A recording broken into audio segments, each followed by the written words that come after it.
Bring into the conversation now Nonhlanhla Mkhize, the Deputy Director General for Environmental Programs at the Department of Forestry, Fisheries and the Environment. Nonhlanhla, good evening. Thank you so much for your time. Really do appreciate it. Can you give us an explanation of the deductions alluded to by Mkhize?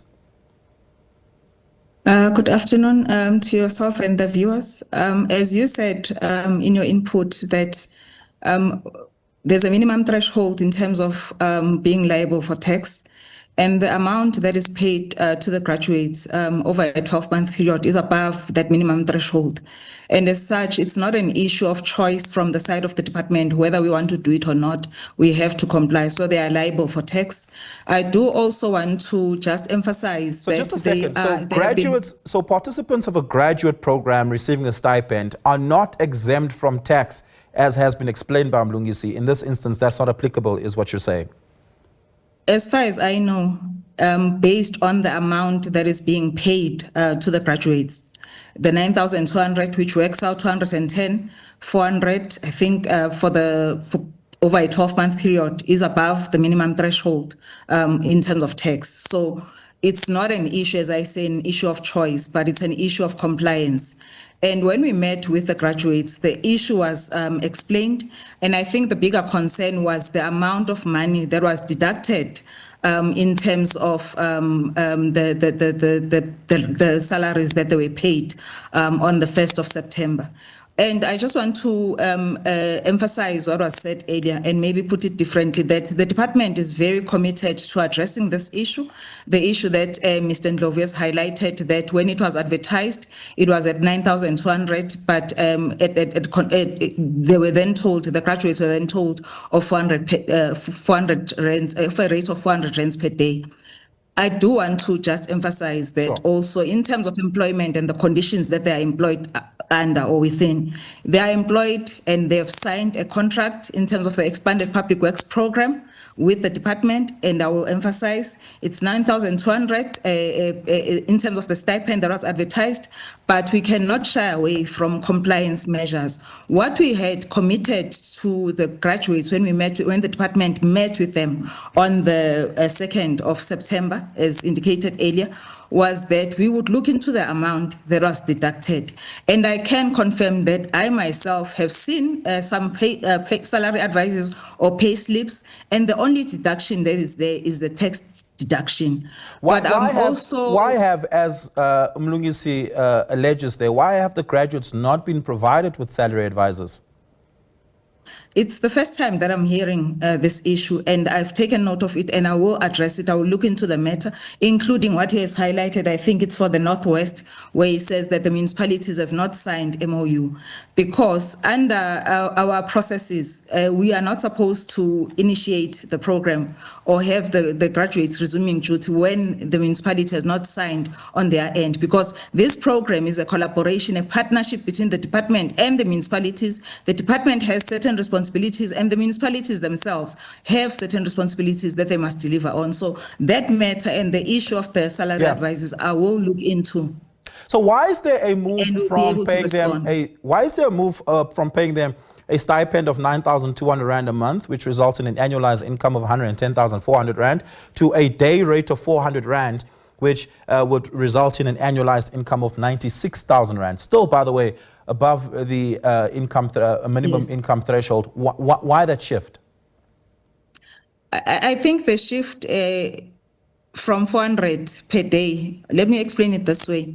When the costing of this program was undertaken or was performed, it was done at a maximum number of days worked in terms of 23 days. And you would appreciate that 23 days is not all months of the calendar year are at 23 days. That's the first part. But we acknowledge that the program was advertised at 9,200. And as such, expectations were created in terms of 9,200. And that's what we will look into complying with. Okay, but that's not what the contract reflects. The contract reflects a stipend of 9,200 rand. You may have calculated it in your own costing as a day rate of about 400 rand, amounting to, let's say, 9,200 rand. But that's not the contractual promise that was given to the graduates. Shifting away from what the contractual obligation is would be a breach of contract, would it not be? More than a breach of contract, let's take a step back. When the program was advertised, it was advertised at 9,200. That 9,200, how we arrived to it was to say 400 per day. If we are working on a month of 23 days, it's 9,200. So it was this done at a breakdown maximum at any of days. point given to the graduates, either in an offer letter or in their contracts? It is in the contract, which is where the issue comes in, that the point that they raise is that when it was advertised at 9,200 as the monthly stipend. But when they signed contracts, which is something that I have received the contracts, I'm looking into them. When they signed the contracts, they were then told of 400, a rate of 400 per day, which will then mean then when the time, if a month has 21 days or if a month has 22 days and not 23 days, their payment will then vary, which is a valid concern from their side. And as I said, the stipend was advertised at just 9,200. very specifically, because the jurisprudence around contract law is very clear. The language in the contract matters.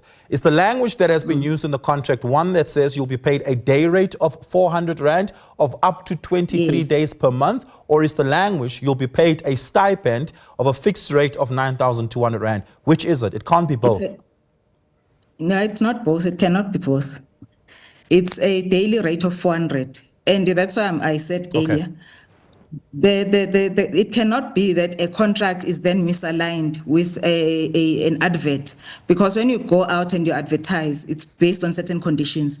And I'm confident that based on the paperwork that I've seen in terms of this very program, that it's not an issue that maybe the department, I mean, I don't want to create an impression that maybe there were issues that we needed to, from a costing perspective or budget constraints. The budget is there. So as I said earlier, the main part is that it's aligning the 9,200, the monthly stipend, as was stated in the advert, with the daily rate, because we acknowledge when you look into the months of the year, not all the months have 23 days. Sure. Some have 20, some have 21, and some have 22, but it's unfair. It would not be appropriate to then say that, I mean, your is what it would vary according to, because to the number of days work, because the issue that we are trying to address is there is a discrepancy between what was advertised and what was then signed off. Yeah. Well, also, the principles around contract law is that those who drafted the contract bears the burden of ambiguity. But we'll have to leave it there. Thank you so much for your time this evening, Nonhlanhla. I really do appreciate it. Nonhlanhla Mkhize is the Deputy Director General in the Department of Forest, Fisheries and Environment.